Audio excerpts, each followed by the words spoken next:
Hello guys, welcome back to CEO Ryan TV. So guys, Kenyan comedian and also a businessman Sammy Kioko amekuwa na back and forth na the county government of Machakos kwa sababu alikuwa awarded a tender worth 19 million na the county government of Machakos. Tender yenye ilikuwa ya kushona uniform za watu wa county government of Machakos. But since then, the county government of Machakos imekata kumlipa do zake wakisema kwamba hakuna contract yenye walikuwa nayo between the county government of Machakos na Sammy Kioko. So Sammy Kioko amekuwa akienda kila time kwa the county government of Machakos kudemand the money yenye ilikuwa apewe under the leadership of Governor Wavinya Ndeti, but Governor Wavinya Ndeti amekata kwamba hakuna contract yoyote yenye Sammy Kioko ashaifanya na the county of Machakos, and hii vita yote ilifanya Sammy Kioko aende physically kwa the county governor, whereby alikuwa anataka tu kuongea na the governor of Machakos Wavinya Ndeti, but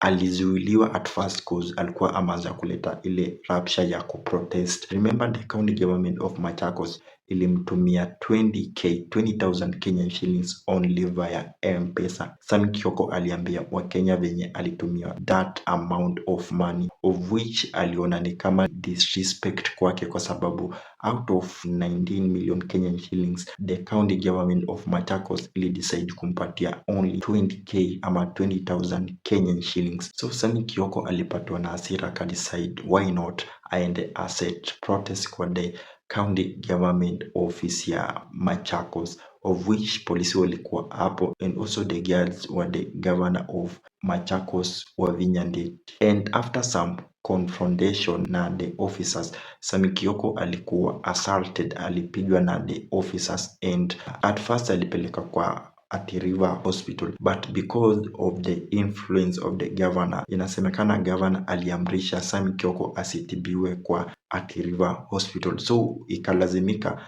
Sammy Kioko akatolewa from the Athi River Hospital to the Kangundo Level 4 Hospital kuendelea na matibabu. Remember, at first pia alikuwa ameshikwa na rafiki wake wa karibu sana Tom, daktari the comedian, but walikuwa wameachiliwa. So after kutolewa Athi River na kupelekwa Kangundo Road Level 4 Hospital, situation ilikuwa mbaya kwa Sammy Kioko na kulazimika kutafuta another option.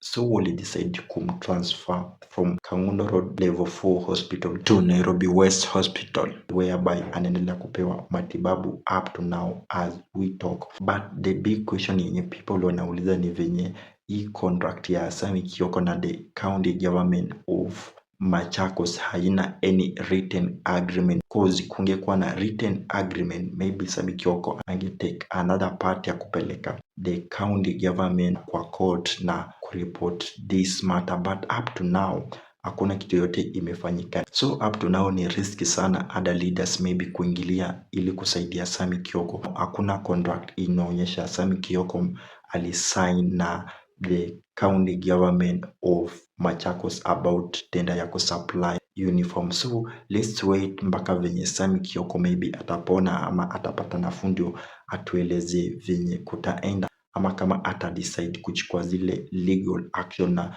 kureport the county government of Machakos under the leadership of Governor Wavinya Ndeti. Vitu zinaenda zikiwa worse, and no other leader amejitokeza kusimama na Sammy Kioko apart from the comedians wenye wamekuwa wakifanya kazi na Sammy Kioko, watu kama kina Tom, daktari